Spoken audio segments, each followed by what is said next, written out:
नारायण गोविंद नारायण नारायण नारायण गोविंद नारायण नारायण भगवान नारायण नारायण नारायण भगवान नारायण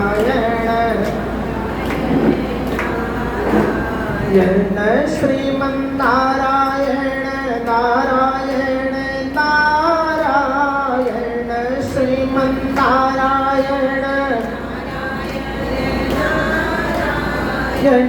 भगवान नारायण नारायण नारायण भगवान नारायण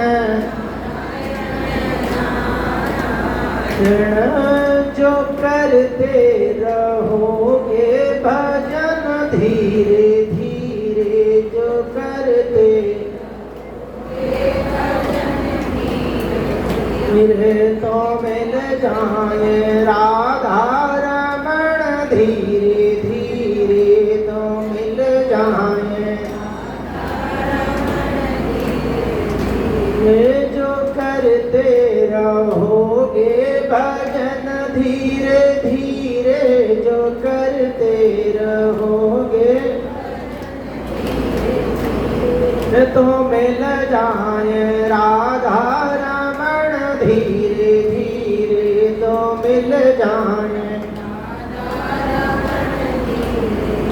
रे जो करते रहोगे यतन धीरे धीरे जो करते रहोगे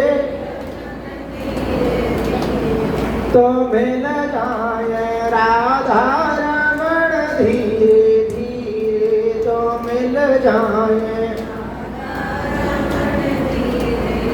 रे विषय वासनाओं को मन से हटाओ विषय वासनाओं को ओ लगाओ हरि से लगन धीरे धीरे लगाओ ये जो करते रहोगे भजन धीरे धीरे जो करते रहोगे रे तो मिल जाए राधा रमण धीरे धीरे तो मिल जाए श्रीमन्नारायण नारायण हरि हरि श्रीमन्नारायण श्रीमन्नारायण नारायण हरि हरि श्रीमन्नारायण हरि बोलो हरि हरि बोलो हरि हरि बोलो हरि हरि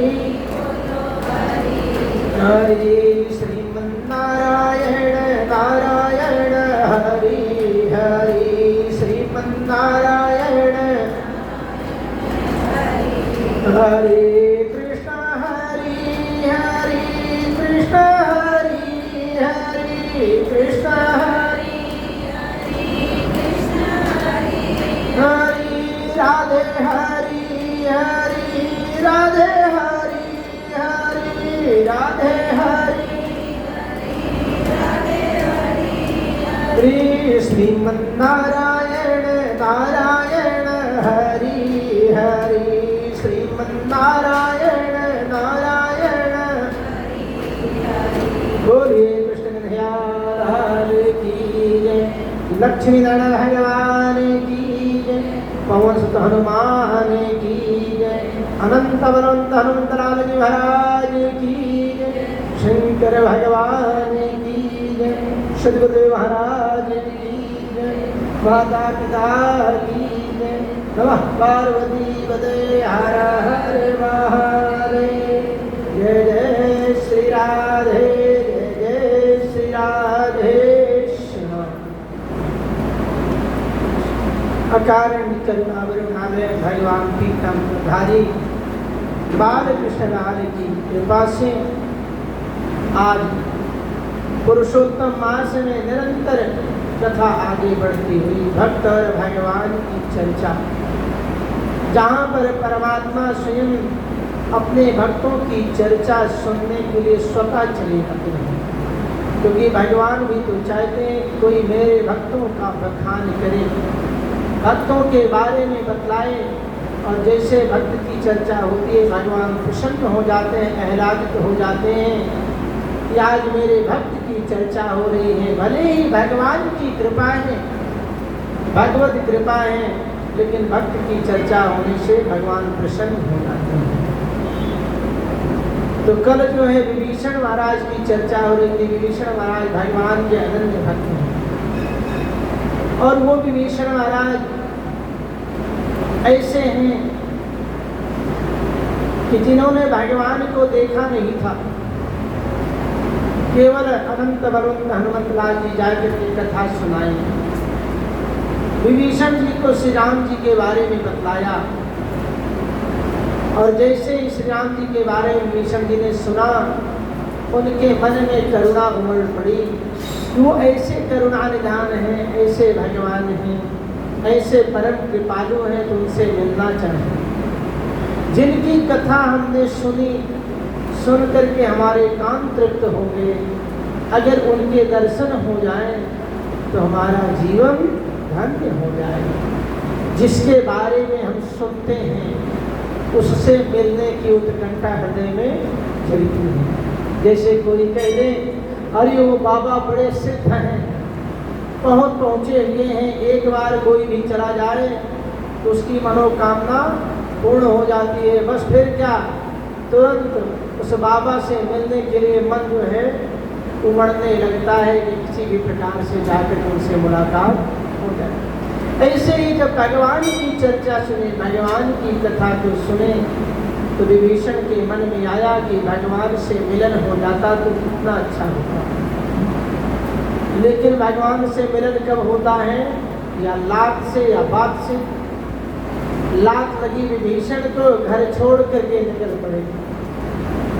बात लगी 5 वर्ष के बालक ध्रुव को, घर छोड़ के निकल पड़े। बात लगी तुलसीदास को, तुलसीदास हो गए। तो कहने का मतलब कि बात में इतनी बड़ी शक्ति है, वो जो चाहे सो करवा दे, क्योंकि वो जिह्वा के वशीभूत है। जीव जोग अनुभव, जीभ सब नरक दिखावे, जीभ मिलावे राम जीभ ले करावे। इसी जीभ से जोग होता है, इसी से भोग होता है, इसी से स्वर्ग मिलता है, इसी से नरक मिलता है। जितनी बीमारियां बढ़ती हैं जीभ के कारण बढ़ती हैं। आज ये खाया है, कल ये खाने को मिले। आज मीठा खाया है, कल चटपटा मिले। चटपटा में फिर मिर्ची और तेज हो, खट्टा और तेज हो, है। तो जिह्वा के स्वाद के लिए अनेकों बीमारियां जन्म ले लेती हैं, क्योंकि पेट की अपनी क्षमता है। लेकिन जब वहाँ जाकर के सब इकट्ठा होगा तो उसका अति सर्वत्र बढ़ गए, अति किसी भी चीज़ की होगी तो कहीं ना कहीं जाकर के निकलेगा। इसीलिए जिह्वा को बड़ा पवित्र रखना पड़ता है। और पवित्र कब रहेगी जिह्वा, जब ये भगवान का आश्रय लेगी, भगवान के नाम का आश्रय लेगी। इसीलिए जिह्वा को हमेशा परमात्मा के चरणों में लगा देना चाहिए। उठते बैठते सोते जागते खाते पीते जब भगवान का नाम लोगे तो और कुछ मुख से निकलेगा ही नहीं। तो निश्चित रूप से जब भगवान का नाम निकलेगा तो भगवान से आध्यात्मिक शक्ति मिलेगी, सामर्थ्य मिलेगी और जीवन धन्य हो जाएगा। और नहीं तो भरते रहो तो एक ना एक वर्ष तो होना ही है। इसी जीव से जोग होता है, इसी से भोग होता है, इसी से स्वर्ग मिलता है, इसी से नरक मिलता है, इसी से झगड़ा होता है, इसी से मित्र बनते हैं। लेकिन ऐसी वाणी बोलिए मन का आपा खोए, औरन को शीतल करे आप शीतल खोए। वाणी ऐसी बोलनी चाहिए कि कोई अपना आपा न खोए, और दूसरों को भी शीतल करे, अच्छा लगे और खुद को भी अच्छा लगे। लेकिन कलयुग में बदल गया है। जब मिलते हैं तो ऐसी वाणी बोलिए रोजे झगड़ा हो, ऐसी वाणी बोलेंगे कि रोज झगड़ा हो, लेकिन देख लेंगे झगड़ा किससे करना है। कहते हैं उससे झगड़ा ना करो जो तुमसे तगड़ा हो। तो वाणी तो ऐसी बोलिए कि रोज झगड़ा हो चलते फिरते, लेकिन उस व्यक्ति से मत बोलो जो तुमसे तगड़ा हो, नहीं तो तुम्हारी वाणी को दांत को तोड़ करके रख देगा। लेकिन शास्त्रों का ये वचन है कि मधुर वचन है औषधि, कटुक वचन है तीर, श्रवण कान है संचर, सालय सकल शरीर। मीठे बोल बड़े अनमोल। जब भी मीठा बोला, डॉक्टर के पास जाते हैं, डॉक्टर फीस भी लेता है, लेकिन दो बात हो जा रहे, तुम्हें कोई बीमारी नहीं, फालतू का तुम परेशान हो रहे हो, तुम बिल्कुल ठीक हो, अभी देखो सब सही हो जाओगे, ये दवाई खाओ ठीक हो जाओगे, आधी बीमारी दूर। और वही जाते ही डॉक्टर अरे राम राम राम, तुम तो बड़े लेट कर दिए, अब तो ये हो जाएगा, अब तो ये हो जाएगा, आज से बीमारी डबल, क्योंकि डॉक्टर ने बता दिया है तुम बीमार हो गए हो। और जिसको बता दिया बीमार हो गए, मन से बीमार हो जाता है। इसलिए मन से स्वस्थ रहना बहुत जरूरी है और जीवा को हमेशा पवित्र रखना चाहिए।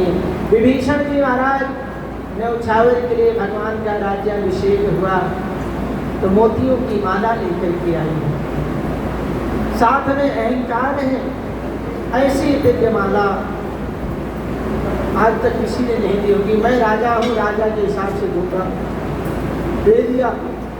राम जी ने विचार किया, देखा कि ये तो बड़ा अभिमान है। राम जी ने उस माला को माता जानकी को दे दिया, माता जानकी ने हनुमान जी को दे दिया, हनुमान जी लगे एक मन का तोड़ लिया। अब किसी की बहुमूल्य चीज हो उसी के सामने तोड़ना शुरू कर दो, फिर तो उसके प्राण ही निकलते हैं। बस फिर क्या था, विभीषण से ना रहा गया, भरी सभा में बोल ही दिया कि बंदर तो बंदर ही होता है, इतनी कीमती माला को तोड़ दिया क्यों? हनुमान जी ने कहा मेरे लिए सबसे बड़ा कीमती भगवान का नाम है, और जो राम है वो हृदय में है, और मेरे लिए वो माला किसी काम की नहीं जिसमें राम का नाम नहीं। मेरे लिए वो माला कोई बहुमूल्य नहीं, मेरे लिए तो वही माला बहुमूल्य है जिसमें राम दिखाई दे, राम का नाम है। इसीलिए जीवन में माला राम की हमेशा जपते रहना चाहिए। हनुमान जी ने बड़ी सभा में कह दिया कि इसमें राम जी दिख नहीं रहे हैं, इसलिए तुम्हारे लिए बहुमूल्य होगी तो होगी, मेरे लिए तो मिट्टी से भी बेकार है, मेरे किसी काम की नहीं है जिस माला में राम का नाम नहीं है। और फिर क्या था, विभीषण को पूरी सभा में लज्जा आई और चैलेंज कर दिया कि बंदर होकर की इतनी बड़ी बात कर, तेरे में क्या राम बसे हैं? भरी सभा में कह डाला। तो हनुमान जी महाराज ने हाथ जोड़कर हनुमत ने चीर कर सीना अपना फाड़ करके सिया राम के दर्श करा डाला। बोलिए श्यामति रामचंद्र भगवान की। कहने का मतलब कि भगवान तो हर जगह है, हरिव्यापक सर्वत्र समाना, और प्रेम से प्रकट हो ही में जाना। हरि तो व्यापक है, सर्वत्र समान है, लेकिन हरि भगवान प्रकट करके होते हैं जब कोई प्रेम से पुकारे। अभिमान से अगर कोई पुकारता है तो भगवान को समझ लो सुनाई ही नहीं देता है, लेकिन प्रेम से जब पुकारता है तो भगवान दौड़े आते हैं। एक उदाहरण से समझिए, रेलवे लाइन है, रेलवे लाइन पर ट्रेनें बड़ी स्पीड में खट खट खट खट करती हुई चली जाती है। एक माँ अपने बच्चे को लेकर के सोई हुई है और माँ को बहुत अच्छी नींद आ रही है। ट्रेन जा रही है, कोई मतलब नहीं है, खर्राटे ले रही है जोर जोर की, कोई बुलाए कोई मतलब नहीं, नहीं जग रही है, लेकिन जैसे ही छोटा बच्चा बैठ करके बगल में जरा सा कुनकुनाया, सोती हुई माँ तुरंत उसकी पीठ पे थप्पड़, सो जा सो जा सो जा सो जा बेटा सो जा। क्यों?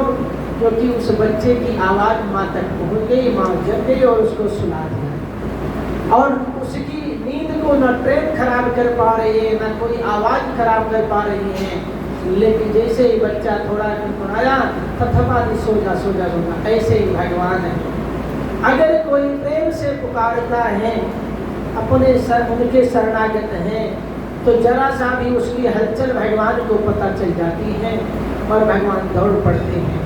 और नहीं तो कोई अभिमान पूर्वक बुलाना चाहे तो चाहे जितना शोर करे, भगवान मानो सुनते ही नहीं है। इसलिए भगवान जो है प्रेम के भूखे हैं और भाव ही उनका सार है। भाव का भूखा हूँ, भाव ही मेरा सार है, भाव से जो भजता है उसका भाव से बेड़ा पार है। तो हनुमान जी महाराज ने विभीषण को कह दिया कि मेरे किसी काम की माला नहीं है जिसमें राम का नाम नहीं है। विभीषण की वार्ता को सुन करके, विभीषण ने हनुमान की बात को सुन करके मजाक में उड़ा दिया, ठिठौली कर दिया और तुम्हारे में क्या राम बसे हैं। इतना सुनते ही हनुमान जी महाराज ने जय श्री राम कह करके अपने सीने को फाड़ दिया और सिया राम जी के दर्शन करा। तो भक्त तो एक से एक हुए हैं, जिनकी बराबरी नहीं। तो क्या विभीषण की महिमा कम हुई? नहीं, विभीषण को जो अभिमान था वो नष्ट हो गया, क्योंकि विभीषण को ये पता चल गया। उनको लगता था कि सबसे ज्यादा भगवान मुझे ही चाहिए, लेकिन भगवान तो सबको चाहते हैं। जब अभिमान हो जाता है तो उसको नष्ट करने का उपाय भगवान तुरंत निकाल लेते हैं। जैसे नारद जी ब्याह करने चले गए थे, इनके मन में अभिमान हो गया कि मैंने सबको जीत लिया है। भगवान ने माया रच दी और तुरंत एक स्वयंवर कर दिया। आवास हस्तरेखा बढ़े, जो ये बड़े अमर सोई होई, समर भूमि जीते नहीं, वेष्टा वर्ण कर लेगा अमर हो जाएगा। नारद जी का फटाफट जल्दी ब्याह करो, और अभी तक कह रहे थे हमें ब्याह नहीं करना है। तो भगवान अपने भक्तों के लिए अनेकों तरह से उसके अभिमान को, उसके मोह को दूर करने का बीच बीच में प्रयत्न करते रहते हैं, ताकि मेरा भक्त कहीं इधर उधर संसार में जा करके भटक ना जाए। और जब भटका हुआ कोई व्यक्ति होगा तो उसको सीधे रास्ते पर लाना बड़ा मुश्किल काम है। लेकिन कोई गलती से जाकर लटक गया है, लटका हुआ व्यक्ति अगर बचा लिया जाए तो दोबारा वो गलती नहीं करता है। इसलिए भटकना ठीक नहीं है, लटकना तो पैर पकड़ के परमात्मा के लटके रहो, कभी ना कभी तो आवाज पहुंच ही जाएगी। बोलिए श्यामल रामचंद्र भगवान की। श्री प्रियादास जी महाराज विभीषण की भक्ति का वर्णन करते हैं, तो कहानी सुनाते हैं कि एक भक्त को जो फेंक देते हैं समुद्र में, विभीषण महाराज ने उसके सिर पे राम नाम लिखा और वो राम के विश्वास के कारण जल पर जमानो तैरता हुआ चलता हुआ इस पार से उस पार निकल गया। इसी क्रम में आगे भक्तों की श्रेणी में एक भक्त का नाम आता है सबरी माता का। रामायण का बड़ा ही मार्मिक प्रसंग है सबरी, सबने खूब सुना है। सबरी जो है रोज देखती है कितने पशुओं की हत्या की जाती है, सब खा लेते हैं, भीड़ जाति से हैं। मन में उसकी करुणा आई कि ये बात तो ठीक नहीं है, इतने इतने जानवरों की हत्या ठीक नहीं। एक दिन तो देखा गजब हो गया, विवाह की चर्चा हो रही, बड़े बड़े पशु ला करके बांधे जा रहे हैं। क्या होगा? विवाह में इनका सबका वध किया जाएगा। सबरी को हृदय में करुणा जगी कि ऐसे विवाह से क्या फायदा जिसमें हिंसा ही हिंसा हो। हिंसा करके विवाह के उत्सव मनाना चाहिए, इससे अच्छा तो मैं विवाह ही ना करूँ। रात्रि के अंधेरे में सबरी भगी और परिणाम ये हुआ कि भागते भागते सबरी को ना रास्ता का पता, ना ही कुछ दिखाई दे रहा, केवल भक्ति गा रही है और भगवान का चिंतन करते हैं। जब भगवान का अवलंब होता है तो रास्ता अपने आप सुगम हो जाता है। भगते भगते भगते भगते बिना कुछ जाने समझे पंपा सर की नजदीक पहुंच गई, पंपा सरोवर के पास पहुंच गई। और पंपा सरोवर के पास बड़े बड़े ऋषि मुनि ज्ञानी ध्यानी सब वहीं पर, क्योंकि पंपा सरोवर में जल था वहीं पर जो है पूजा पाठ ध्यान करते हैं। एक मुनि का आश्रम देखा, बहुत सुंदर। मन में आया कि वैसे जाऊंगी तो सब मुझे भगा देंगे, लेकिन यहीं पर नजदीक में अपना आश्रम बना लिया जाए। रोज संतों की सेवा करूंगी, कुछ ना कुछ फल तो मिल ही जाएगा, क्योंकि संतों के बारे में उसको बहुत पता है।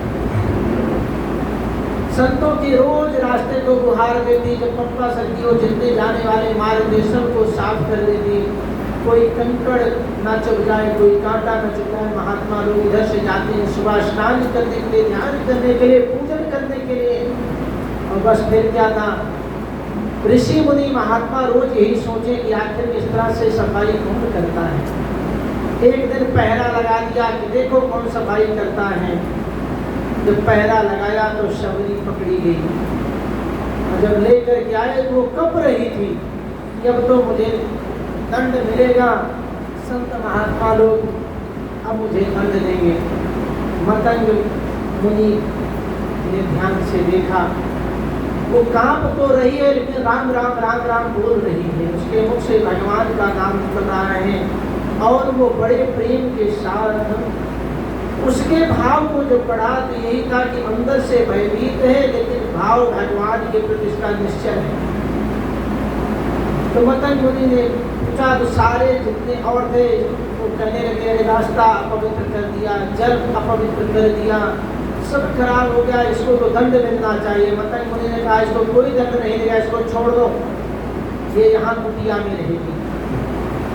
सभी महात्माओं ने कहा ऐसी बात, तो मतंग मुनि के ऊपर आक्षेप लगाने लगे और कहने लगे ये बात ठीक नहीं है, तुमने अछूत को रखा है।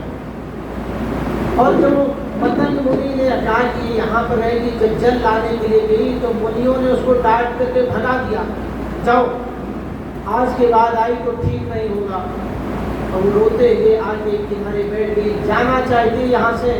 मतंग मुनि ने कहा देवी सुनो, मेरा तो समय आ गया है, मैं इस स्थान से भगवान के परम धाम को जाऊंगा, लेकिन मैं तुम्हें बतला दे रहा हूँ, तुम यहीं पर जो है रास्ता देखना, राम लक्ष्मण जानकी को खोजते खोजते यहाँ आएंगे और अपनी कृपा तुम्हारे ऊपर बरसाएंगे। यहाँ पर तुम्हें भगवान के दर्शन, तुम इसी मंत्र का जप करना। और वो उसी मंत्र का जप करने लगी, उसी कुटिया में रहने लगी। मतंग मुनि तो चले गए। स्थिति ये हुई महाराज, जो पंपा सर था, पंपा सरोवर, उसका पानी पूरा का पूरा लाल हो गया। महात्मा लोग सुबह जब स्नान करने के लिए गए तो देख रहे हैं कि सारा का सारा जल फूल फूल दिख रहा है। सब लौट आए और कहने लगे कि उसने अशुद्ध कर दिया है, इसीलिए भगवान नाराज हो गए, सारा जल जो है इस तरह से हो गया, ये ठीक है। और रोज जो है बुहार रही है, अंजनी सबरी बुहारे रास्ता आएंगे राम जी, रोज बुहारती हैं। और यहाँ तक कि रात में सो रही है ना, भगवान का ध्यान करते हुए सोए, एक पत्ती कहीं से खड़क जाए उठ के बैठ जाती, कहीं मेरे प्रभु तो नहीं आ गए। पूरा जीवन अपने बगल में पूरा एटमॉस्फियर राममय बना रखा था। सोते जागते उठते बैठते उसको राम ही राम दिखाई दे रहे हैं। अंत में भगवान भी शबरी का जो है स्थान खोजते खोजते आए। अब जब शबरी इस स्थान पर आई, शबरी के स्थान पर जब भगवान आए तो ऋषि मुनि महात्माओं को पता चला कि भगवान जो है मतंग मुनि के आश्रम में गए, वहाँ शबरी से रहे। अब सारे महात्मा इकट्ठा होकर के आए, ये अछूत के पास भगवान गए, शायद भगवान को नहीं पता, हम बतला देते हैं। कितनी बड़ी अज्ञानता, एक तरफ तो करें भगवान है और दूसरी तरफ करें तो पता नहीं, हम बतला देते हैं। जब बतलाने के लिए आए तो यहाँ तो देखा तो यहाँ भाव ही कुछ हो गए। भगवान तो बड़े प्रेम से कंदमूल फल खा रहे हैं, बड़े प्रेम के साथ चक चक करके खा रहे हैं। मुनियों ने देखा तो उनका भाव बदल गया कि जब भगवान इस तरह से कर सकते हैं तो मैं अपने मन में द्वेष क्यों करूं। मुनियों ने भगवान को साष्टांग प्रणाम किया और कहा प्रभु एक समस्या है। क्या समस्या है? कहा कि पंपा सरोवर का जो जल है सारा लाल हो गया, रक्त हो गया है, और ये ठीक ठीक कैसे होगा, इसके लिए कुछ कृपा करिए। भगवान ने कहा कि जिस दिन से तुम सबने शबरी के लिए रास्ता बंद किया, उसी दिन से इसका जल लाल हो गया। अब तो एक ही उपाय है कि तुम लोग अपनी गलती शबरी से मानो और शबरी ही कृपा करेगी, जा करके अपने चरणों से उस जल को स्पर्श करेगी तो जल ठीक हो जाएगा, अन्यथा वो ठीक होने वाला नहीं। अब तो ऋषि मुनि महात्मा बड़े मन में सोच में पड़ गए कि मैं इतना तप करने वाला तपस्वी, मैं शबरी से कैसे क्षमा मांगूं, मैं कैसे इनसे कहूं। लेकिन अब भगवान का आदेश है तो सब ने शबरी के चरणों में गिर करके क्षमा प्रार्थना की और कहा कि पंपा सरोवर का जल ठीक कर दो। भगवान ने कहा देवी अपने चरणों को स्पर्श कराओ, सरोवर का जल शुद्ध हो जाएगा। भगवान के आदेश पर शबरी गई, चरण स्पर्श किया, पंपा सरोवर का जल शुद्ध हो गया। जब शुद्ध हो गया सारे ऋषि मुनि बड़े प्रसन्न हो गए और उस दिन से सब शबरी की सेवा में उपस्थित हो गए और भगवान को नौदा भक्ति सुनना है। शबरी बुहारे रास्ता, शबरी बुहारे रास्ता आएंगे राम जी, शबरी बुहारे रास्ता आएंगे राम जी, शबरी बुहारे रास्ता आएंगे राम जी, शबरी बुहारे रास्ता आएंगे राम जी। मेरे झोपड़ी के भाग आज खुल जाएंगे राम आएंगे, मेरे झोपड़ी के भाग आज खुल जाएंगे राम आएंगे, राम आएंगे आएंगे राम आएंगे, राम आएंगे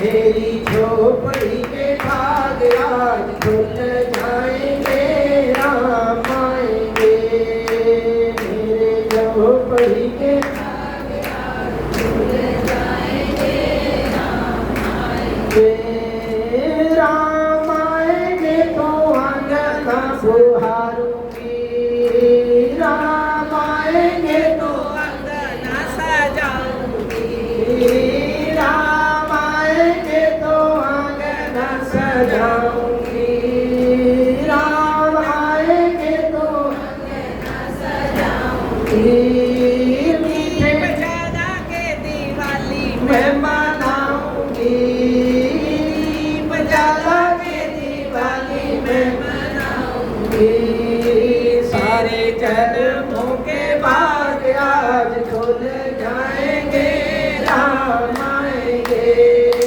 मेरे जन्मों के बाद आज खुल जाएंगे राम आएंगे, राम आएंगे आएंगे राम आएंगे, राम आएंगे आएंगे राम आएंगे, मेरे झोपड़ी के भाग आज खुल जाएंगे राम आएंगे, मेरे झोपड़ी के भाग आज खुल जाएंगे राम आएंगे। इस तरह से शबरी के भाग्य की सराहना आज देवता लोग भी करते हैं। धन्य है शबरी, क्योंकि भगवान ने आज जाति पात से ऊपर उठ करके सबसे बढ़कर प्रेम सगाई, प्रेम की बात को ध्यान में रख करके भगवान आज शबरी के आश्रम में आए।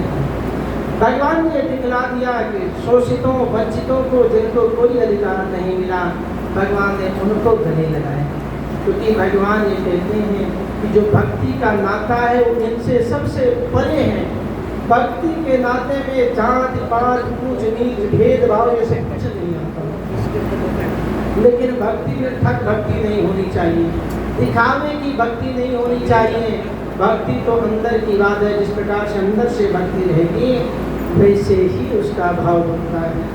शबरी देखी राम गृह आए, उनके वचन समुझिए भाए। ससिज लोचन बाहु विशाला, जटा मुकुट सिर ऊर्ध्व माला। श्याम गौर सुंदर दो भाई, सबरी बरी चरण लपटाई। प्रेम मगन मुख यावन पर, प्रेम मगन मुख बचन नयावा। पद सरोज शिर नावा। वो प्रेम में आत्मपूर्ण होकर के बार बार शबरी भगवान के चरणों में पड़ रही है और कहने लगी कि भी स्तुति करूं तुम्हारी, अधम जाति में जड़ मति वारी। किस प्रकार से मैं तुम्हारी स्तुति करूं? मैं तो अधम जाति में उत्पन्न हुई हूँ और जड़ मति अर्थात मूर्ख हूँ। अधम ते अधम, अधम अति नारी, तिन माँ मैं मतिमंद अयारी।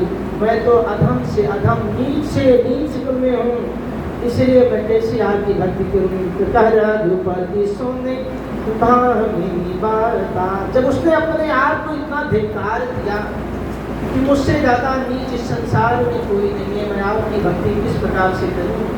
तो भगवान कहते हैं कर रघुपति सुन भामिनी बारता, मानव गीत भगति करता। सुनो भामिनी देवी सुनो, मैं जिससे रिश्तेदारी करता हूँ, जो निभाता हूँ ना, वो एक भक्ति का नाता है। दुनिया में और कोई नाता नहीं, केवल भक्ति है। जिसके अंदर भक्ति है उसके पास मैं हूँ, और जिसके अंदर भक्ति नहीं उसके पास मैं नहीं हूँ। इसलिए हमारा तुम्हारा जो रिश्ता है ना, वो केवल भक्ति का है देवी। तुम्हारे अंदर भक्ति कूट कूट करके भरी हुई है, इसलिए सबरी तू धन्य है, क्योंकि मैं उसी भक्ति के कारण। भगवान कहाँ जाते हैं? जहाँ भक्ति होती है। और भक्ति कहाँ जाती है? जहाँ भगवान होते हैं। पहले इससे हो चुका है, इसलिए भगवान ने कहा देवी तुम धन्य हो, क्योंकि मेरा एक ये रिश्ता है, वो है भक्ति का, और भक्ति तुम्हारे है अंदर है, इसलिए मैं आया हूँ। तो कहते हैं वर्तमान के टीकाकार से प्रियादास जी महाराज कहते हैं सबरी के बारे में, मानना मेरा हाथी नाम शबरी कहत सब, चाहत साधु तननी बताई है। रजनी के शेष ऋषि आश्रम प्रदेश करी, लगर न पूजधारी आवे मन भाई है। नाई बिल्कुल मार झारी कंकराम भीड़ डारी, बेगे उठ जाई ने बुद्धि की न लखाई है। उठत सवारी कहे कौन दाम भारी गयो, भयो ही सोच को बड़ सुखदाई है। बड़े असंग में मतंग रस रंग भारे, धारे देखी खोज कहो कौन चोर आयो है। करे नित चोरी अहो कहो आही, एक दिन बिना पाए पीतिवा की मन भर मायो है। बैठे निशी चौकी रे दस से सब सावधान, आई गई गई नई का प्रतान नायो है। देखत ही निशी जल धारा बही, नैन दे बैन सुकछु बैनन सुकहो जात कहाँ कछु पायो है। देखी हूँ न सोही हो तो मानिता न गोत जोत, पारी जाए सोच सोच कैसे धिकारी। भक्ति को प्रताप ऋषि जानत निपट, नीचे गौर कोटि विप्रताई आप वारी डारिये। दियो बास आश्रम में श्रमत में नाम दियो, कियो सुनि रोष सब की पाति न्यारिये।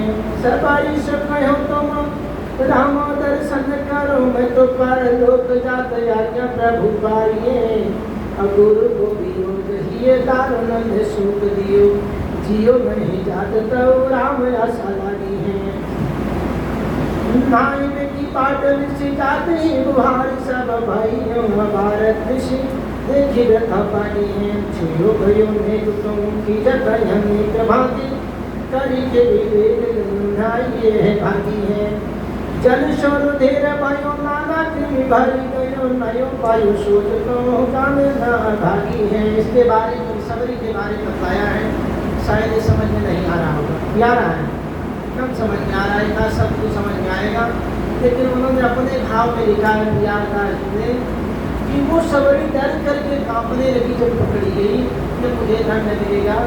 लेकिन भगवान की ऐसी कृपा, पता नहीं उन्होंने उसके भाव को पहचान दिया और उसको दीक्षा दी और चले गए। और भगवान आज उससे वही मिलने मिल जाते हैं।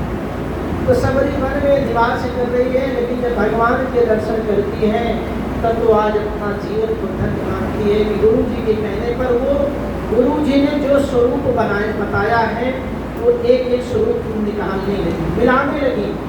उसके दिमाग में पिक्चर बन गई थी। गुरु जी ने कहा है कि दो भाई आएंगे, जटा झूठ होगा। अब वो मिलाने लगी कि है तो दो, कोई तीसरा तो नहीं है। जटाजूट दोनों के जटाएं बंधी हुई हैं। कंधे पर धनुष होगा, देखा दोनों के धनुष हैं। फिर देख रही है दोनों जो है वनवासी वेश में होंगे, दोनों वनवासी के वेश में हैं। इनके कंधे पर जनेऊ भी होगा, वो भी हैं। और सुंदर सलोने में जो बड़ा वाला होगा वो सांवला होगा, जो छोटा वाला होगा वो गोरा होगा। इसमें लग रहा है कि यही बड़ा है, ये छोटा है।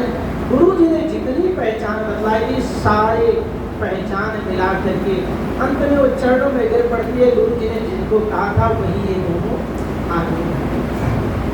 भक्ति जो है, जब भक्ति दृढ़ होती है, जो भक्ति के बीच में जितने चित्रण हुए होते हैं भगवान के दर्शन के, वो सारे चित्रण सामने आ जाते हैं। उस भक्ति की ये पराकाष्ठा है। इसीलिए सबरी ने उन सारे गुरु को मिलाना शुरू किया, गुरुदेव की एक एक बात को याद करना शुरू किया।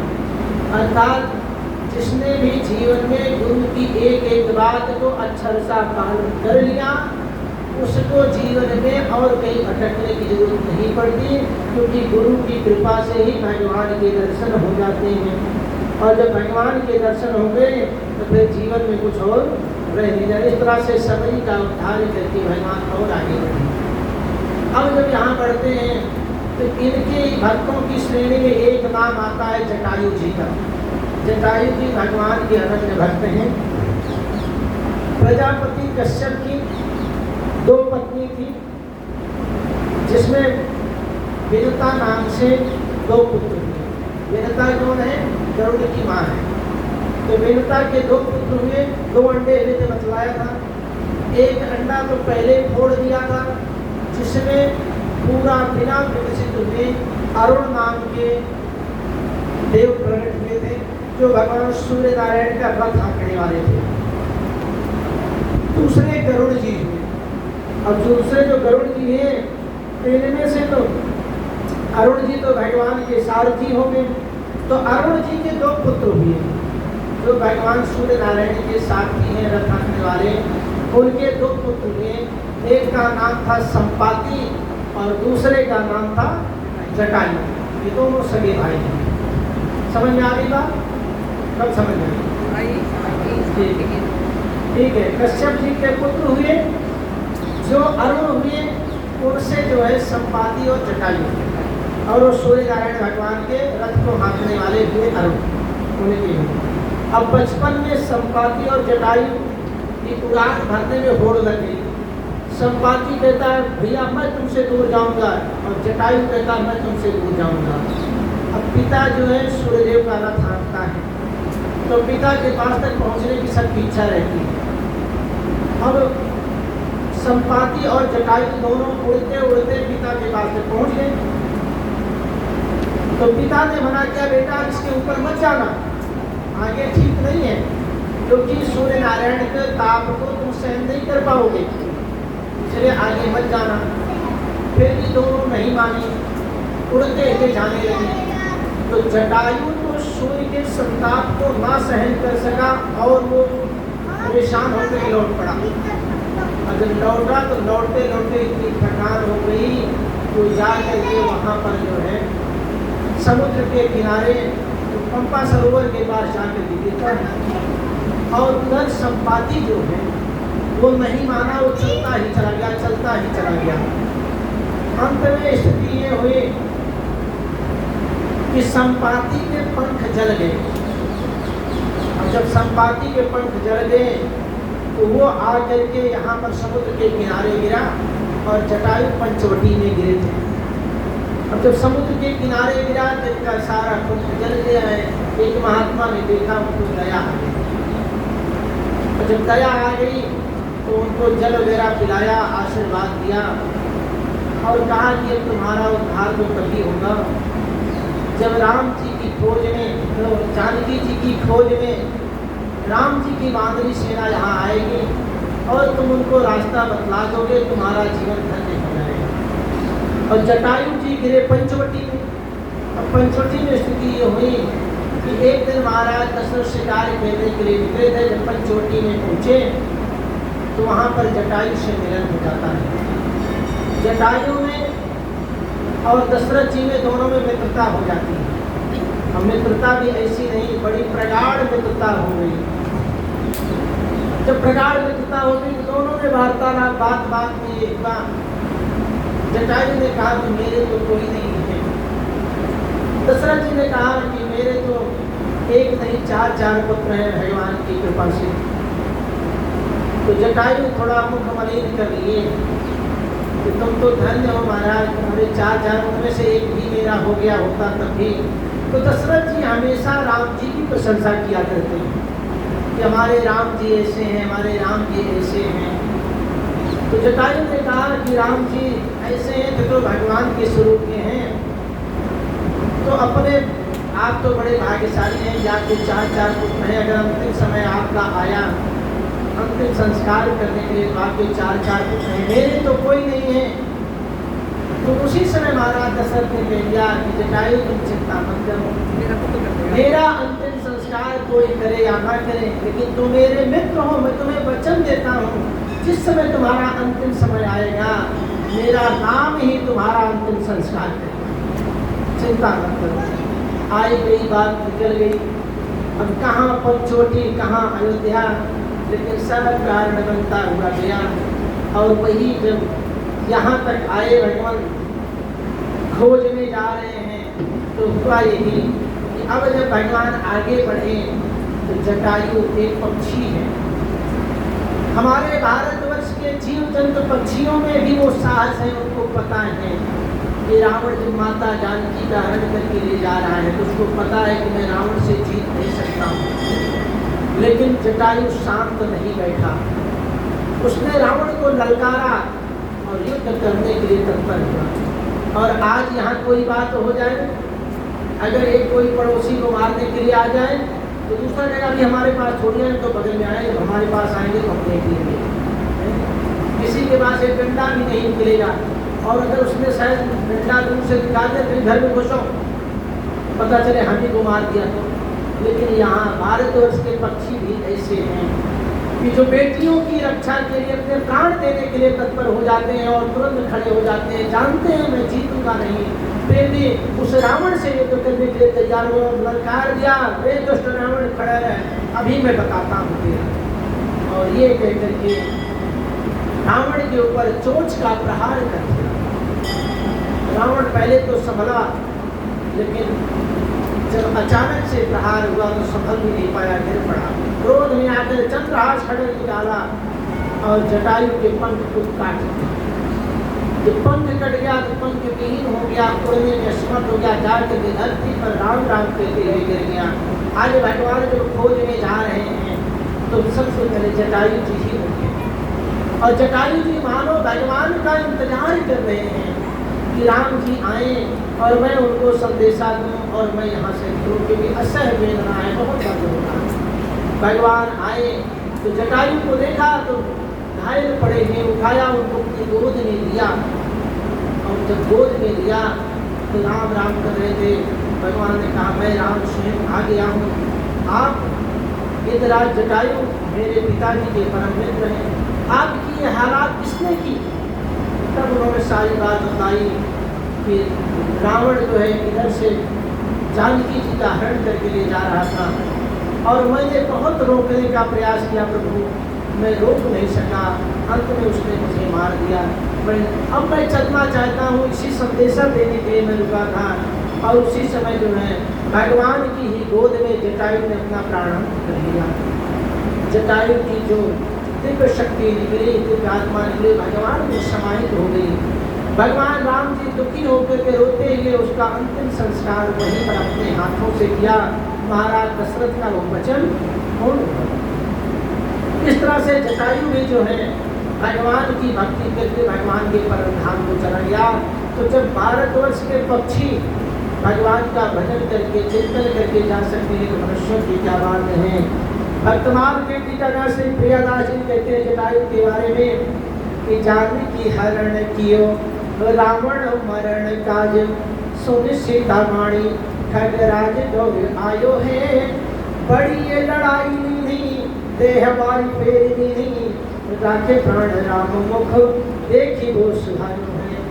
आए आप गोद शीस धार त्रिग धार सींचो तई सुधि नई गति तन हूँ जरायो है। दशरथ वर्तमान कियो जलदान ये गति सम्मान में रूप धाम पायो है। तो जो दशरथ जी ने कहा था उस सम्मान के रूप में भगवान के परम धाम को प्राप्त किया और वहाँ पर उनका हमने इस तरह से जटायु जी भी भगवान के परम धाम को चले गए। फिर भक्तों की श्रेणी में श्री ध्रुव जी की कथा आती है जिनकी चर्चा हम पहले ही कर चुके हैं। इसके बाद कथा आती है उद्धव जी महाराज की। उद्धव मोह ब्रज बिसरत नाही उद्धव मन न भये दस बीस एक हो तो सो गयो श्याम संग को अवराधन ईस उद्धव मन न भये दस बीस। उद्धव जी भगवान के सखा भक्त थे, सखा भी हैं और भगवान के भक्त भी हैं। अक्रूर जी के साथ जब भगवान ब्रज से मथुरा आ गए तब कंस को मार कर सब यादवों को सुखी बना दिया। तब भगवान एकांत में अपने प्रिय सखा उद्धव को कहा। जिस समय अक्रूर जी के साथ भगवान आए और कंस का यहाँ अंत कर दिया तो एक दिन भगवान कृष्ण एकांत में बैठ करके रो रहे हैं। अब भगवान भी रो रहे हैं, क्यों? क्योंकि उनको ब्रज की बड़ी याद आ रही है। तो जब वो रो रहे हैं उद्धव जी अचानक से पहुंच गए और जब उद्धव जी पहुंचे तो भगवान की ये दशा देख करके उद्धव जी ने पूछा, अरे प्रभु ये क्या हुआ, आप क्यों रो रहे हैं, क्या बात है? भगवान ने कहा, उद्धव मोहि ब्रज बिसरत नाही, उद्धव मोहि ब्रज बिसरत नाही। हे उद्धव मुझे ब्रज जो है भूलता नहीं। उद्धव जी ने कहा, अरे प्रभु आप तो अंतर्यामी हो, त्रैलोक्य के स्वामी हो, इतने दिन तक ब्रज में रहे, ठीक है, लेकिन अब इसका क्या मतलब है कि आप रो रहे हो और आप तो हर जगह व्याप्त हो। उद्धव जी कहते, भगवान कहने लगे, उद्धव ऐसा है, वो माता का प्रेम, वो गोपियों का प्रेम, उनके हाथ से माखन खाना, वो वहाँ की ब्रज गलियाँ, ये सब मुझे बहुत याद आ रही है। और उद्धव एक बात और है, जिस समय मैं वहाँ से निकल रहा था ना, मैंने गोपियों से कहा था, क्योंकि गोपियों ने मेरा रास्ता रोक लिया था, तो मैंने उनसे कहा था कि मैं जा रहा हूँ। पूछा कब आओगे, मैंने कहा परसों। परसों की बात कहते हुए चला आया, तो परसों को बिताए दियो बरसों, परसों तो बरसों में बीत गया, इसीलिए मुझे आज अपने ब्रज की बहुत याद आ रही है। एक काम करो उद्धव, थोड़ा तुम बड़े ज्ञानी हो ना, बहुत जानकार हो, हमें लग रहा है गोपियाँ बहुत दुखी हैं, मेरी माँ यशोदा बहुत दुखी है, थोड़ा सा ज्ञान जाके तो उनको दे देते, वो सब शांत हो जाते हैं। और जो तुमको परम ज्ञानी हो, तुम्हारे जाते ही तो सब शांत हो जाएंगे, तुम ज्ञान की चर्चा मुझसे कर देना। उद्धव जी ने कहा, अरे प्रभु इसमें भी कोई बात, मैं भी जाता हूँ, सबको समझा दूंगा, चिंता मत करो, सब आपको भूल जाएंगे। अरे कहा, अगर तुम ऐसा कर दिए, हमें भूल गई ना, तो मानो हमारा जीवन धन्य हो जाएगा। उद्धव जल्दी करो। अब उद्धव जी अब कहा कि एक चिट्ठी लेते जाओ उद्धव, ये गोपियों को दे देना। भगवान ने अपने हाथ से उसमें कुछ लिखा और चिट्ठी दे दिया। अब तो चिट्ठी लेकर के उद्धव जी और गुरुकुल में आ गए, तो आज मैं भगवान के काम आया हूँ, भगवान की चिट्ठी लेकर के जा रहा हूँ, आज मैं गोपियों को बताता हूँ और आज मैं इनको समझाऊंगा। उद्धव जी चिट्ठी लेकर के चले सूधो और ब्रज की ओर पहुँच गए। और जब ब्रज जैसे ही उद्धव जी का रथ जमुना पार किया, फिर क्या देखते हैं, सारी गोपियाँ देख रही हैं, उसी रास्ते को कोई याद नहीं रहा है। इतने में झंडा लगा हुआ जब रथ दिखा, सारी गोपियों ने कहा, अरे वो आ रहे हैं, आ रहे हैं, आ रहे हैं। कन्हैया के लिए सब दौड़ पड़े कि कन्हैया आ रहे हैं। अब गोपियाँ मिल गई आगे, और जब गोपियाँ मिल गई आगे उद्धव जी, अब उद्धव को देखे तो उद्धव का स्वभाव पहले से ही, उद्धव जी बड़े विचित्र। अब उद्धव जी को कहने लगी, उद्धव तुम चले आए सुधो, मेरे कन्हैया कहाँ हैं? अब कहने लगे उद्धव जी कि तुम्हारे कन्हैया तो हर जगह हैं, कहाँ नहीं है? और एक काम करो, वो तो यहाँ से चले गए, तुम उनको छोड़ो, निराकार ब्रह्म का ध्यान करो, क्योंकि भगवान का एक स्वरूप निराकार है। और उन्होंने तुम्हारे लिए चिट्ठी दिया है, इसमें सबके लिए लिखा है। कहा चिट्ठी? अब गोपियों ने कहा चिट्ठी चिट्ठी। उद्धव दौड़ करके चिट्ठी को लगी सब छीन ले। हमको लिख्यो है कहा, हमको लिख्यो है कहा, कहाँ न समय लागी। सारी गोपियों ने दौड़ करके उस चिट्ठी को छीनना शुरू किया। अब उद्धव जी अकेले, गोपियाँ इतनी। अब चिट्ठी को बचाए कैसे? अंत में चिट्ठी थोड़ी थोड़ी थोड़ी थोड़ी हाथ में लगी और सारी चिट्ठी सबके पास पहुंच गई। अब जब सबके हाथ में हो गई तो अब वो कह रही हमारे लिए क्या लिखा है, हमारे लिए क्या लिखा है? कन्हैया ने मुझे तो संदेशा नहीं, मेरे लिए लिखा क्या है? और उद्धव जी ऐसे सिर पे हाथ रखते थे बैठ गए। और उद्धव जी सोच रहे हैं इनको पढ़ना लिखना तो आता नहीं है, अब पता चलेगा। लेकिन प्रेम में इतनी दीवानी है कि ये कह रही हमारे लिए क्या लिखा है, क्या लिखा है। और जब सब कागज दे दी तो पढ़ना तो आगे ना, तो अंत में फिर सब शांत होकर के उद्धव के भैया उद्धव उद्धव उद्धव हो गए सुधव। अब उद्धव के बोली ही ना निकले। अब कह रही भैया उद्धव एक बात तो बताओ, इस चिट्ठी में हमारे लिए कन्हैया ने क्या लिखा है, ये तो बता दो। उद्धव कहे वाह, पहले तो तुमने सारे कागज को फाड़ दिया, अब कहिए हमारे लिए क्या लिखा है, तो कैसे हम तुम्हें बताएं कि क्या लिखा है इसमें। तो सब गोपियों ने मिल करके अपनी अपनी जो जिनके हाथ में जो कागज था, कहते उद्धव इसको हम जोड़ देते हैं, हम इसको जोड़ देते हैं, तुम इसको पढ़कर सुना दो। उद्धव जी कहते हैं कि तुमने तो ऐसे छीना मुझसे चिट्ठी जैसे तुम सब पढ़ी लिखी हो, पढ़ लो क्या लिखा है।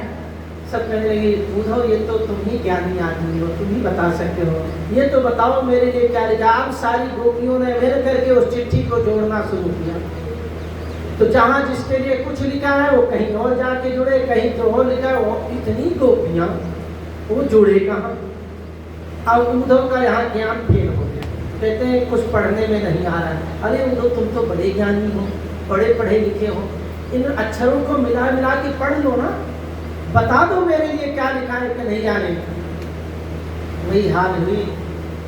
एक बालक जो है ना अपने दादाजी के साथ रोज मंदिर जाता है, और दादाजी रोज जो है हाथ जोड़ करके अपने मंत्र को पढ़ते हैं। बालक उनको बार बार देखता है, बार बार देखें तो वही वो भी ऐसे हाथ जोड़े, ऐसे सारे एक्टिंग करे।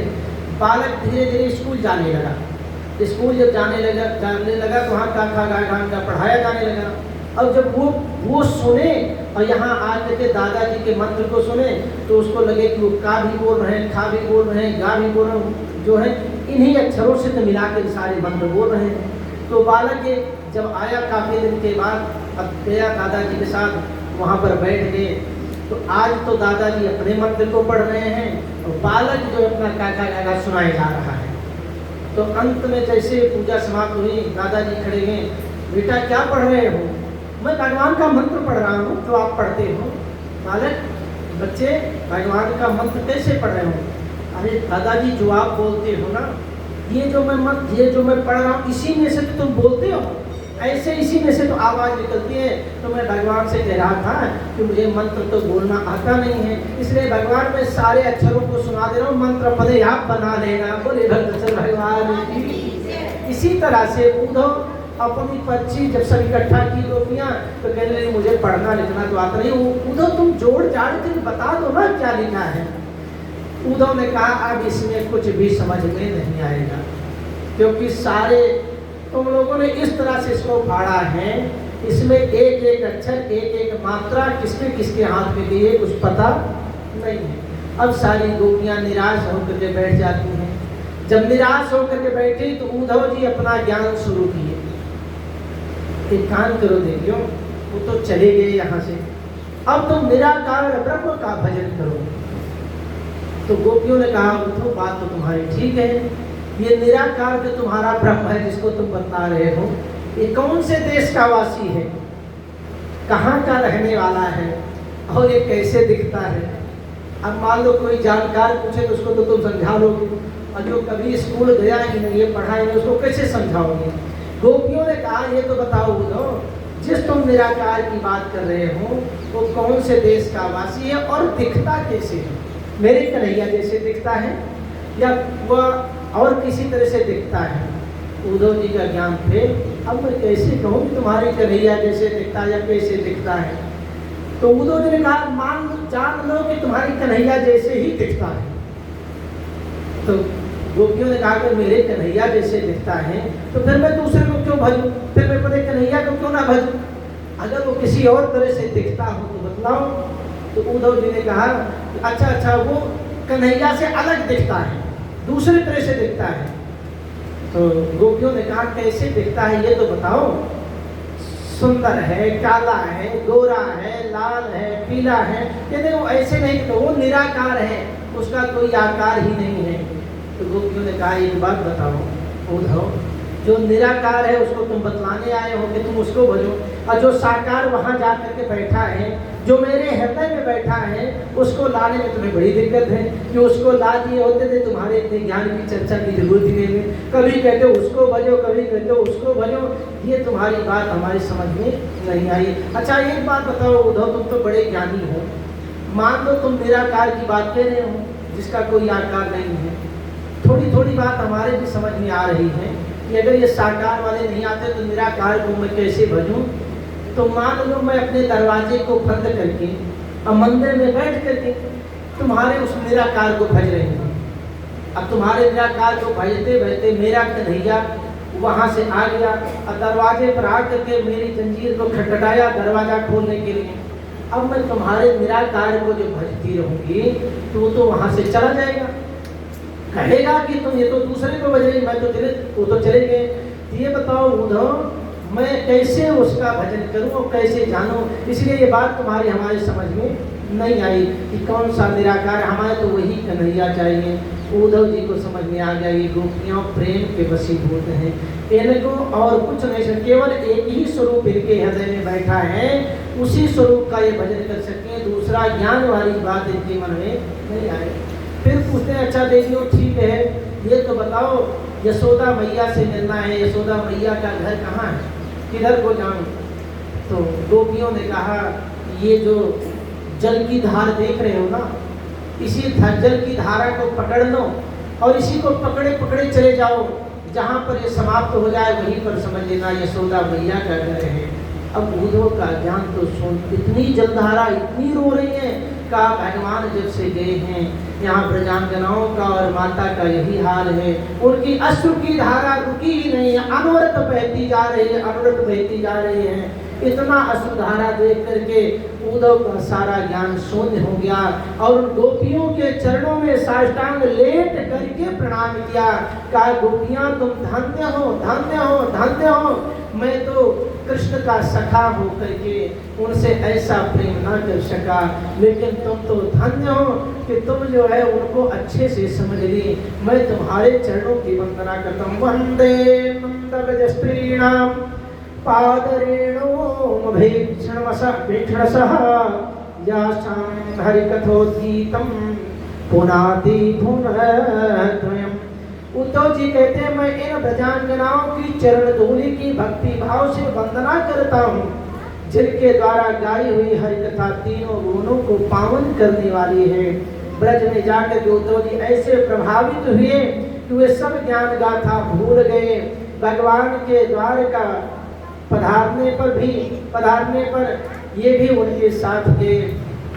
यदुवंशियों के मंत्रिमंडल में इनका भी एक प्रधान स्थान रहा उद्धव जी का। इनकी भगवान में अनन्य भक्ति थी। जब इन्होंने समझा कि भगवान अब इस लोक की लीला का संवरण करना चाहते हैं, उद्धव जी हमेशा भगवान के साथ रहते हैं, इनको लगा कि भगवान अब इस लीला का स्मरण करके पधारना चाहते, जाना चाहते हैं। तब ये एकांत में जाकर बड़ी दीनता के साथ कहने लगे, नाहं तवाधिकमलं क्षणार्धमपि केशव त्यक्तुं समुत्सहे नाथ स्वधामनय मामपि। हे भगवान, हे नाथ, मैं आपके चरणों से आधे क्षण के लिए भी अलग नहीं होना चाहता। उद्धव जी भगवान के चरणों को पकड़ लिए और कहने लगे, मैं आपसे अलग नहीं होना चाहता। मेरे अंतरहित होते ही मुझे भी आपके अपने साथ ले चलिए। उद्धव जी ने कहा, हे प्रभु, मुझे भी आप अपने साथ ले चलिए। भगवान ने कहा, उद्धव, मैं इस लोक से इस शरीर के द्वारा अंतरहित होना चाहता हूँ, अर्थात इस शरीर को छोड़ना चाहता हूँ। मेरे अंतरहित होते ही यहाँ घोर कलयुग का प्रवेश हो जाएगा, घोर कलयुग आ जाएगा। इसलिए तुम पत्रिका आश्रम चले जाओ और वहाँ पर जाकर के तपस्या करो, तुम्हें कलयुग का धर्म नहीं व्यापेगा। जब तुम वहाँ चले जाओगे तो तुम्हारे ऊपर उस कलयुग का कोई असर नहीं होगा। उद्धव जी ने कहा, भगवान की जैसी मर्जी, अगर आप चाहते हैं कि मैं आपके साथ ना चलूँ तो मैं वहीं जाता हूँ। ये समझ करके उद्धव जी चले तो, किंतु उनका मन भगवान की लीला में लगा रहा। तो ये पहुँच गए प्रभास क्षेत्र में। जब सब यादव प्रभास क्षेत्र चले गए तो भगवान की अंतिम लीला को देखने के लिए उद्धव जी भी प्रभास क्षेत्र में पहुँचे कि अंतिम लीला तो भगवान को देखो क्या करते हैं। और तब तक समस्त यदुवंशियों का संहार हो चुका था, सारे यदुवंशी आपस में लड़ करके जा चुके थे। उद्धव जी ढूंढते ढूंढते भगवान के पास पहुँचे। भगवान सरस्वती नदी के तट पर एक अश्वत्थ वृक्ष के नीचे विराजमान थे। उद्धव जी ने रोते रोते उन्हें प्रणाम किया। दया योग से पराशर के शिष्य मैत्रेय जी भी वहाँ आ गए। दोनों को भगवान ने इस समस्त जगत की सृष्टि, स्थिति, प्रलय का ज्ञान कराया। एक मैत्रेय मुनि को और एक उद्धव जी को भगवान ने पूरी सृष्टि की स्थिति, प्रलय का ज्ञान कराया। और अंतिम ज्ञान को विदुर जी के प्रति, अंतिम ज्ञान जो दिया विदुर जी के प्रति दिया कि उनको उपदेश करने के लिए भगवान मैत्रेय मुनि को आज्ञा कर दिया कि मैत्रेय जी, तुम ये अंतिम ज्ञान जो है जाकर के विदुर जी को दे देना। क्योंकि विदुर जी महाभारत काल से ही जब युद्ध शुरू हुआ तो तीर्थ यात्रा के लिए निकल गए थे, विदुर जी रुके नहीं। तो कह रहे कि मेरा ये परम ज्ञान जा करके विदुर जी को दे देना। भगवान की आज्ञा पाकर के उद्धव जी बद्रिकाश्रम पहुँचे। भगवान अपने परम धाम को पधारे। उद्धव जी के हृदय में भगवान का वियोग भर रहा था। उद्धव जी बार बार भगवान के वियोग को याद करके रो रहे थे। उन्हें कुछ भी अच्छा नहीं लगा, खूब रोते थे। कि तो रोना भी किसी सुहृद के सामने हो तो हृदय हल्का हो जाता है। रोए भी तो किसी अपने के सामने अगर कोई व्यक्ति रोता है तो उसका भार जो होता है दुख हल्का हो जाता है। अकेले में रोने पर हल्का नहीं होता है। तो दया योग से उद्धव जी को विदुर जी मिल गए। तो संयोग से उसी बद्रिकाश्रम में उद्धव जी को विदुर जी मिले। विदुर जी ने पूछा, यदुवंश के लोग सब कुशल पूर्वक तो हैं, उद्धव जी तुम यहाँ आ गए बद्रिकाश्रम में, वहाँ की क्या समाचार हैं? यदुकुल का नाम सुनते ही उद्धव जी धाम बांध करके रो पड़े, अर्थात बड़े जोर से उनको पकड़ करके रोने लगे। रोते रोते बोले, कृष्ण द्युमणिलोचे गीणेश जगरेणः किं नः कुशलं ब्रूयां गतशेषो गृहेशः दुर्भगो बत लोकोऽयं यदवो नितरामपि ये संवसन्तो न विदुर्हन्मीनायोरुहम्। कृष्ण रूपी सूर्य के अस्त होने पर बतला दिया कि भगवान इस असार संसार को छोड़ करके, धराधाम को छोड़ करके चले गए। काल रूपी सर्प के ग्रह जाने पर हे विदुर जी, हमारे कुल की अब कुशल क्या पूछते हो? जब भगवान चले गए हैं तो हमारे कुल की कुशलता नहीं है। ये पृथ्वी हतभागिनी है और उनमें भी ये यदुवंशी सबसे अधिक भागहीन है, जो दिन रात पास में रहने पर भी भगवान को नहीं पहचान सके। यही कहने लगे कि ये तो हमारे मित्र हैं, ये बाल सखा हैं, ये कन्हैया हैं। जैसे समुद्र में रहने वाले जीव चंद्रमा को नहीं पहचान सकते।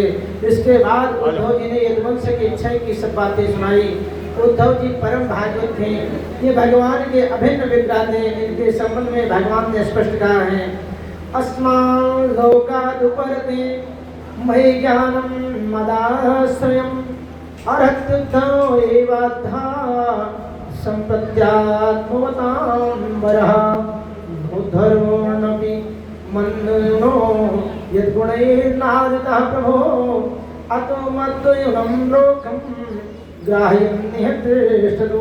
मेरे इस लोक से चले जाने के पश्चात उद्धव मेरे ज्ञान की रक्षा करेंगे। भगवान ने कहा उद्धव के लिए कि मैं इस यहाँ से चला जाऊंगा तो मेरे ज्ञान की रक्षा उद्धव जी करेंगे। उद्धव मुझसे गुणों में तनिक भी कम नहीं है। भगवान कहते हैं उद्धव जी जो हैं वो मेरे गुणों से थोड़ा भी कम नहीं है, अतः वे ही सबको इसका उपदेश करेंगे। जिनके लिए भगवान ऐसा कहते हैं उनके भगवत प्रेम के संबंध में क्या कहा जा सकता है। बोलिए कृष्ण कन्हैया की श्रीमन्नारायण नारायण नारायण श्रीमन्नारायण भजमन नारायण नारायण नारायण भजमन नारायण नारायण नारायण श्रीमन नारायण नारायण नारायण श्रीमन नारायण जय गोविंद नारायण नारायण नारायण गोविंद नारायण जय कृष्ण नारायण नारायण नारायण कृष्ण नारायण जय रटमन नारायण नारायण नारायण रटमन नारायण नारायण श्रीमन नारायण नारायण नारायण श्रीमन नारायण जय कृष्ण गोविंद गोपाल गाते चलो कृष्ण गोविंद गोपाल अपनी मुक्ति का मार्ग बनाते चलो अपनी मुक्ति का मार्ग ओ कृष्ण गोविंद गोपाल गाते चलो कृष्ण गोविंद गोपाल अपनी मुक्ति का मार्ग बनाते चलो अपनी मुक्ति का मार्ग दुख में तड़पो मती सुख में फूलो मती दुख में तड़पो मती प्राण जाए मगर नाम भूलो मती प्राण जाए कृष्ण गोविंद गोपाल गाते चलो कृष्ण गोविंद गोपाल अपनी मुक्ति का मार्ग बनाते चलो अपनी मुक्ति का मार्ग